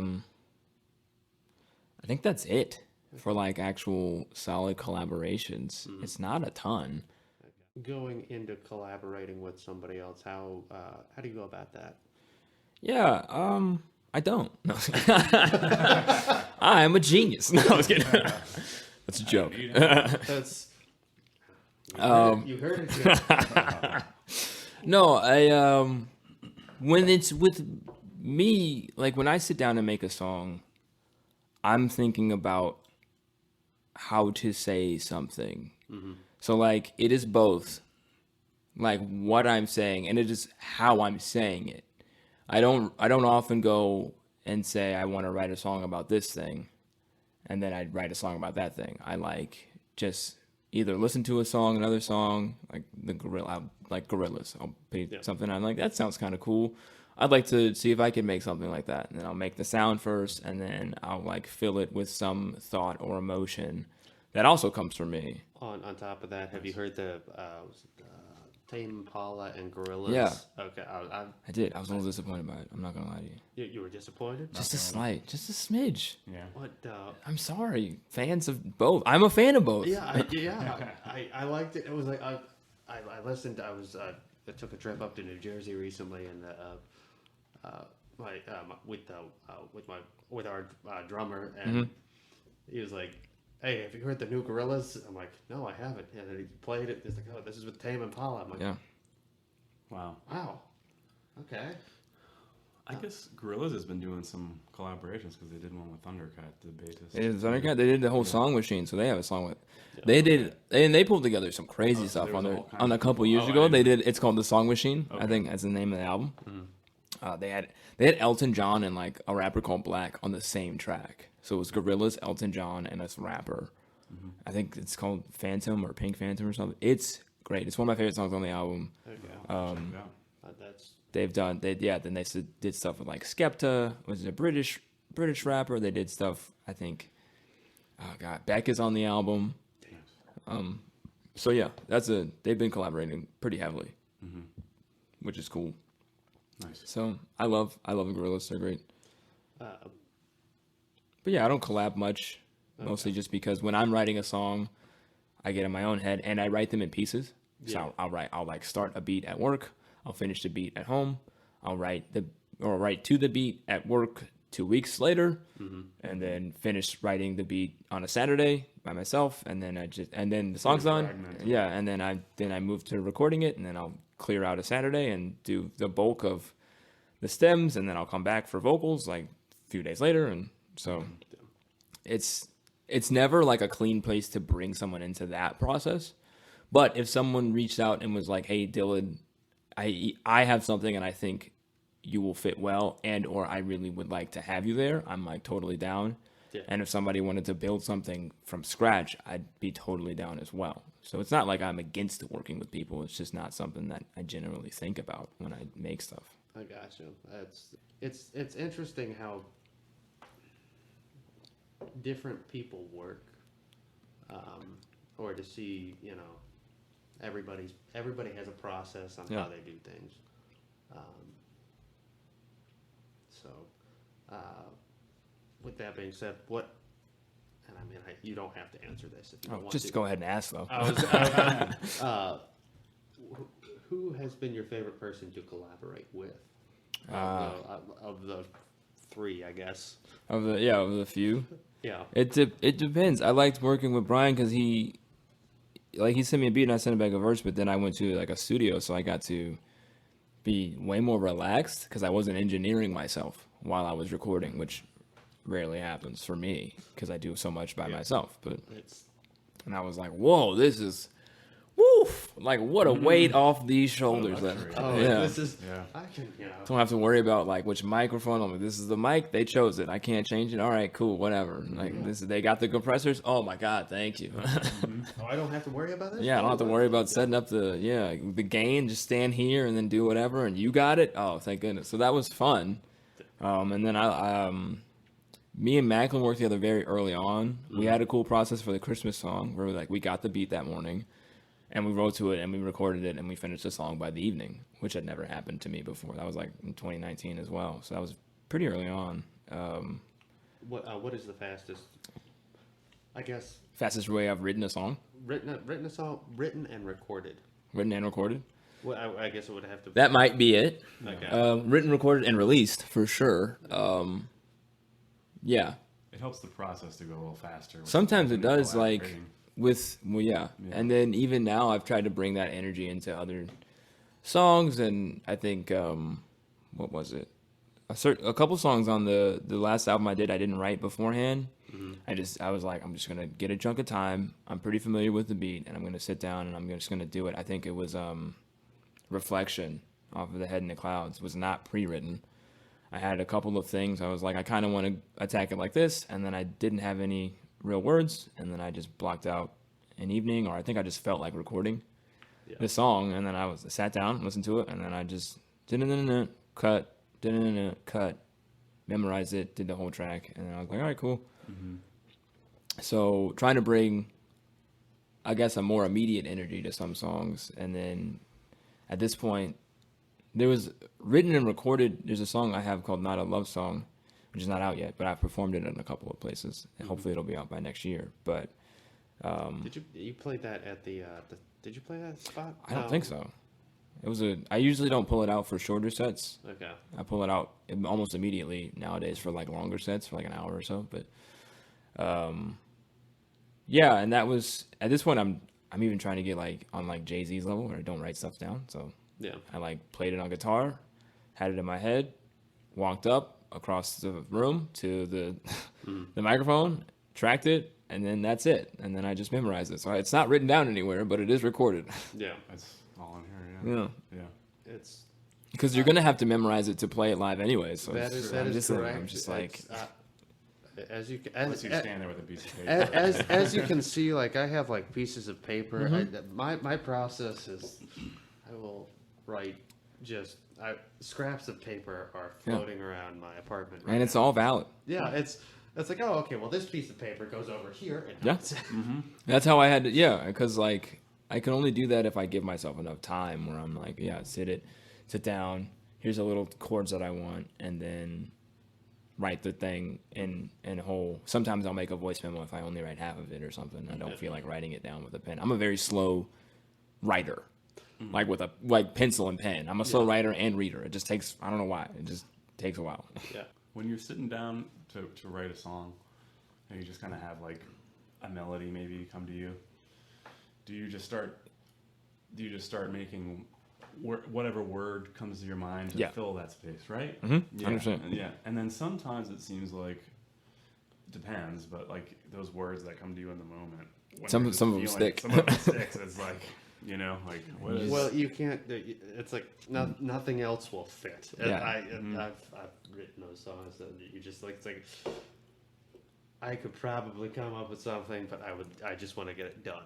Yeah. And that's Those words. Getting it done is a big deal for me, which is hilarious because I have like 200 voice memos of stuff that's not done. But so what you're telling me is essentially there's going to be a B-sides volume 3, 4, 2, 3, 4, yeah, fuck. pretty easily, yeah. C-sides. Yeah. C-sides. Yeah, just go through the album. Go with it. Yeah. That'd be funny though. I mean, These are his F sides. you know, I compared, you know, P through O. You know, I just Yeah. with albums. But yeah, there's a lot of stuff that I think of and I don't finish. Which is why I like all the stuff that I have finished. Because I'm like, at least I finished it. But Yeah. yeah, getting things done is a pretty big deal, even if you don't release it. Now, Ever. when do you know you're done with a song? Oh, I don't know. Usually you feel it. I've heard some people say you're never done with a song. Yeah. You don't ever have to be done with a song, but you're dumb.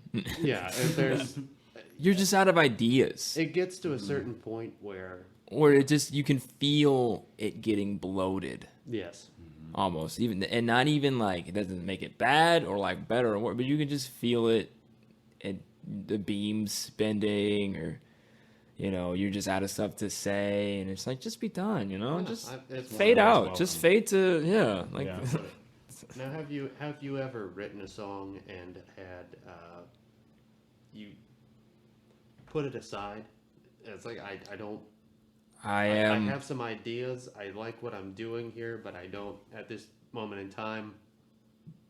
I like the chorus Yeah. or I like the hook. Got a lot of beats like that. Yeah. I've got a lot of voice memos like that where I'm like, this is an idea. It's Yeah. not a song. It's an idea. Yeah. I didn't believe in that up until about maybe this year, Mm-hmm. when I put out albums or projects, 5 and 6, to where I was like, all right, I'm gonna be a little bit more selective, because I don't think the stuff that I put out is per se bad. There is one song that I think is garbage. It's called "Keep On Talking." It's garbage. Well, that was another question. I was like, what? You have to have a song that you just look at and go, That song is garbage. That song is Yeah. just not good. But it was on the Williamsburg sessions, and that whole project was just about creativity. So just create. Just don't. I didn't believe in the vault at the moment. So just, if you had it, see it to fruition, release it. release it. Yeah. I've changed gears a little bit, just because it was a couple of years ago. Things were up in the air in like 2020. Oh, First, yeah. because of like the whole TikTok boom, and then everyone's just like, don't launch your music, release everything you have. Like, Yeah. Yeah, it's bedroom collaborations became a really big thing. yeah, So- I know. But that song's bad. It's not my best. It's not my best. I'll say that much. You can like it if all you want to. There's one cool, interesting thing I did, which is and the only reason I released it is because I did a guitar amp plug-in, and then sang into it instead of play guitar with it. So it's like my voice, which Kanye West and like a couple other people have done. Like Kanye's done it, and I think John Bellion has done it on like one of their songs. But I had never done it, and I tried it. So that was like, oh, it's cool. It is the very end of the song, and the song itself is like, fine, okay.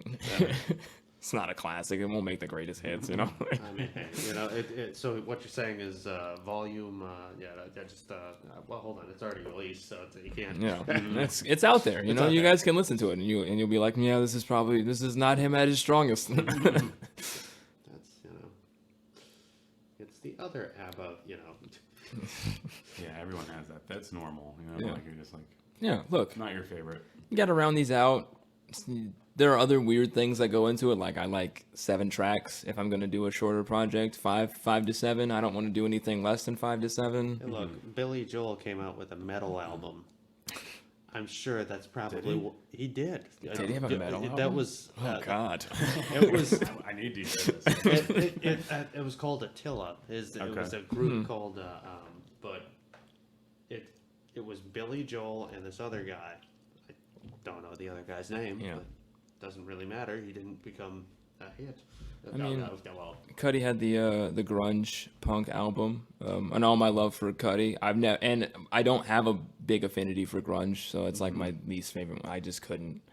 follow him there. It's, But I appreciate grunge, but I'm in the same boat. That's just something that I'm like, so it happens. It happens Yeah, with it happens. to literally the best of us. So the things you released, would you consider those EPs? As So far as yeah, like, the nomenclature is dying, and it's all I've adapted project as the term. Like the first thing I released is the Weirdo One. I consider it a mixtape in my head, like because I was raised I grew up in the early to mid 2000s, back when like datpiff.com and like mixtapes were different than what they were in the 80s, but they were still called mixtapes. It was like free music, and here you go. And like maybe it's so good, maybe it's not so good, and there's there's yeah. there might be So stuff. I grew up and I was like, this is kind of what that is. Because in my head, it wasn't a full album. It might have been album length, but it didn't have the polish that I would want to apply to the term like album or album. record. Yeah. Then I did Nothing But Something, which is shorter, which in my head was an EP. I was like, I'm going to up the quality a little bit, take some more time with the vocals, do a couple more takes, a couple more passes. But, it's shorter. I don't have to work as hard. Weirdo 2 in my head was an album. It had narrative structure, 14 tracks, nice and dense, 45 minutes, like that is Pol- an album, yeah. polish as much as I could, didn't waste any time, got in, got out. I had, what I tried to make as bangers, and I had like deep cut B-side stuff, and I was like, all right, that's an album, if I've ever heard one, or at least as close as I got. Yeah. So the project hierarchy goes mixtape, EP, album. Yeah. Yeah. For me, Yeah. like, Yeah. but no one uses like you want to reach the kids. You gotta be cool, and like they don't care. Like, Right. It's all on Spotify. It's the same stuff. Right. But it I like matters this one to it song. matters to That's, us. Yeah. I Or like my mom. My mom doesn't care. It's all music. Right. yeah. And the album. So yeah, then the other couples were like EPs, I guess, or like experimental. But So what took the longest to record, or what did you? Yeah. yeah, so far, Weirdo 2. Okay. I actually got through recording Head in the Clouds fairly quickly. I think only because of the Weirdo 2. It's like, yeah, that's just progress. I got through it. I was surprised when I was done. It took like a week. Oh wow. Because it took a long time. So like I produced it and I tweaked the beats for a really long time. Didn't know what I wanted to say over a lot of the stuff, and then all of a sudden it kind of came flooding over the course of a month or two. During work or whatever, and I was like, I got it. And then I wrote it, and then you just need time, and I was like, I'm gonna record it as quick as I can, and it took like a very short amount of time. So you had all the music, but you hadn't added your vocal. Usually, and that's the way I've done it in the past. That's the other. That's another. I always have the beats, all of the beats, and their order before I've like written anything. I was gonna ask music or lyrics first. Music, Okay. for sure. Always music. I don't think I've ever done lyrics first, and if I have, it's rare. The times I have had lyrics before the music, it typically doesn't go well for me. Or I don't like the song. I'm big on flow and feel of like things, and when you write something that you're really proud of, that's cool, and you do it before the music. Now you have to fit something to, and it may not always work, and then it's like more work on the production side, I guess. And I love the freer feeling of like just pulling out sounds and then pulling words from those sounds rather than having words and then having to match Yeah. Yeah. those sounds to words. It's a little bit different. It doesn't work as well for me. No. Like I know some people who have like poetry that they try to turn into, like there's some groups that have like that's like a poet or like that try to turn into like a Yeah. So on the Weirdo One, I did that. That was one of the one times. There's Thoughts of a Black Man is the song that I had written, or not a song. It's a thing that I had written that I had then just produced some random beat, and I was like, it's close enough, and I like rewrote the piece as a song, which was an interesting process creatively. Yeah. So I was like, I'm gonna scratch out this line, and I'm gonna make this line a little longer. That's the closest I've come to being like lyrics first, and even still I had to change the lyrics. I think the song is fine. Wes Holdren is the lead songwriter of Lucy the Spy, and I had this kind of a poem that I had. The latest, I guess it's gonna be a single. But I had this poem. I'm like, I could see this being a song, but I talked to Wes and I said, hey, do you have anything for this? And he goes, yeah, let me see what I can do. And he like scratched some stuff. Same type of thing. Yeah. But it's there's Writing's not a different. wrong way to write a song. There's no wrong way to go about it, no, for sure. But just, well, you know, I'm not gonna make people fall into boxes. In my head, there's like, oh, it's a song, and even I'm trying to bend genres or my own genres and sensibilities myself a little bit more, because like when I started, I was like, this is a rap song, and this is a singy song, and Those trying walls to- start to come down. trying to break those walls within myself. When you rapped in the middle of that Omega Wolf song, that was Yeah, that's part of the I was just like, oh, growth process. like I remember just listening to it for the first time. I'm like, okay, this is really cool. The face, the facts. yeah. Okay. Yeah, that was Never beatboxed on record before, so cool. Yeah, that was yeah. the Timbaland fan in me is There you go. pumping my Talk fist. about a good producer, you know, like From Virginia, from Timbaland. Virginia. Yeah. Oh. So is Pharrell. So is Missy Elliott. So is Jason Mraz and Chris Brown. And Pusha T D'Angelo. and Malice. Yeah. Damn. D'Angelo.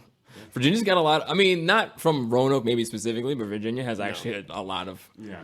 heavy hitters that have like Yeah. surprisingly just like. I think Dave Grohl is from Virginia. Yeah, he was. Yeah. Like Northern Virginia, but Yeah. I think he was. Yeah. Does that count? I don't know. Now you got into the three sections of Virginia. Central, yeah, Southwest, or at the You know, beach. it's yeah. Yeah. Yeah. We don't talk about them. That's because they don't talk about us. We're the hillbillies out in the. Yeah. But Virginia's got a lot of people. Surprising.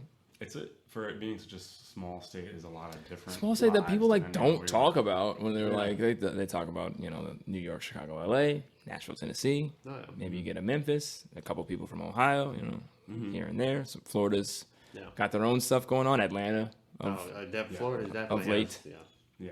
Yeah. has been another super city, and like people like gloss over like almost the entire Mid Atlantic. Even though Yeah. if you go bigger, now we have like J. Cole and we have like Rhapsody, Logic. Those are all just rappers, just from the Mid Atlantic region. Yeah, I think Wale, like People it's just- can't make sense of it. It's like it's not southern enough. It's not northern enough. It's a like, very what is it? You know? it's very like South New York. yeah. I don't know. That space in between. I Yeah. just go to Florida, New Jersey, New York. Yeah. There's that whole Yeah, there's crowd of like East Coast people. Yeah. there is skip over that other stuff. sections to the Yeah, other yeah. states and they Yeah, hopefully rap will get its own little pockets again. Blues got a lot of pockets. Everyone has like their own. This is the Chicago blues. Yeah. This is Memphis. We don't. What is it? Get your Chicago blues out of here. Texas blues. Yeah. Has that debate ended? Do people even? I don't know. It's all. I mean, I like the blues. I never got too into it, so I can recognize blues as blues. But then if you start trying to give me regions, I'm just like, oh no. Yeah, yeah. This one's grittier. Like, yeah. He didn't use a blues driver on his guitar. Oh, That's why when blues people start beefing, I really have no idea what's like. I heard like once upon a time like Jack White didn't like the Black Keys, and I'm like, why? you make music. Yeah, I don't understand. It's very much a roots music. You know? Yeah. It's like how not that different. You know. You're not doing it from right. each other. Like, Yeah. It's similar. The White Stripes and Yeah. the Black Keys. You got the similar. Name even. Yeah. Kind of fuzzed out contemporary blues rock Yeah. type of thing is what they both kind of do. And for some, I don't know. Man. Who knows? But What is your time? Yeah, I think that's it. That might be it for me. I Yeah. think. Wrap, yeah.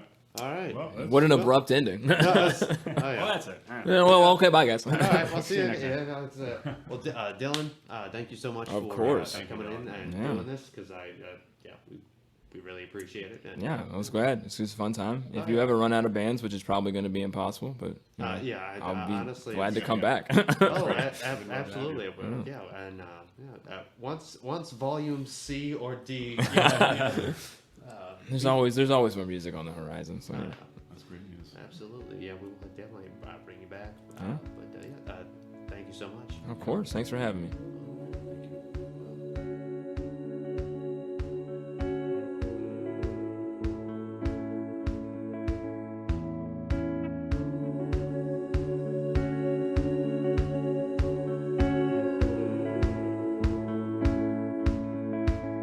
I was walking down a long path, wrong path, feeling misdirected. I only got this one life, I overly protected. I tried to finish the whole thing without a single regret, but I already failed on that. The past is in the past, and I know I shouldn't look back, cause life moves too fast, and we can never backtrack but face facts. So better yet, check the syntax. I write these raps and freshen your mind like a tic-tac, avoiding mishaps and diss tracks. Success is not just a paycheck. I write these rhymes so you can have hope for just a moment. I see the other side, man, it's troubling with their foaming. I know the pain you've been through, and you will see the other side. You were made for a purpose, you're far more than worthless. So sit back, relax, and let the master get some work in. And if there's nothing left to say, I will sing my song. And if there's nothing left to sing, a weary soul will carry on. And when there's nowhere left to go, I find my home. But when there's nothing left to say, I'll be dead and gone, dead and gone.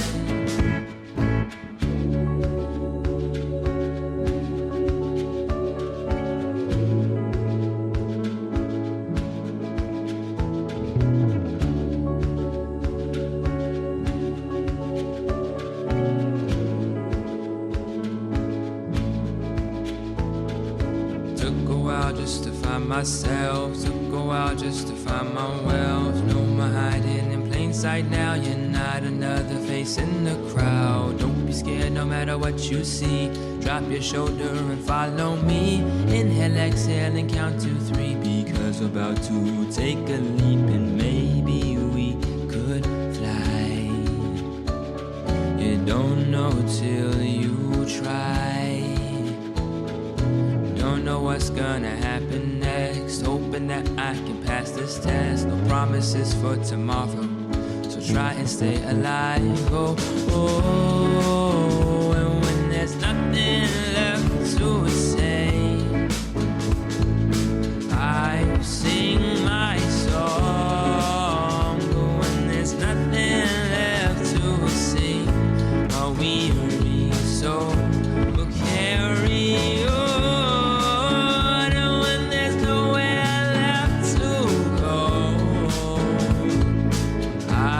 Find my home, but when there's nothing left to say, I'll be dead and gone, dead and gone,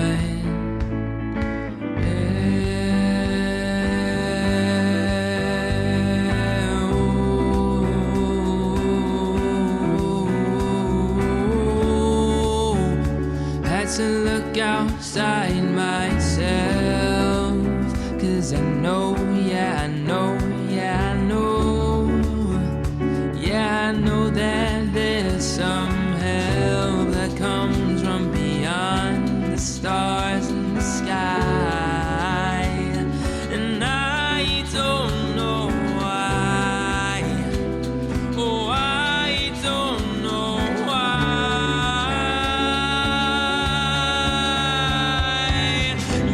Me like somebody loves a brother. Matter of fact, you love me even better. What did I do to deserve this? Perfect service, free, no purchase. And what's the purpose? Do I see you and me? I spend my time trying to figure out what I wanna be. Life's an odyssey, you odyssey. So put the screen down and check it out properly. There's no monopoly in all of the beauty inside the world. My head is in the clouds as the universe spins and twirls. I'm searching for the questions and contemplating the answers. Life after death, then what's the meaning of happiness? I know I'm looking back and my brain is moving too rapidly. If you don't get the picture, then try to ask me what's happening. I hope I find the answer and I put it in a song. So neither one of us will be confused before long. I'm gone.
you.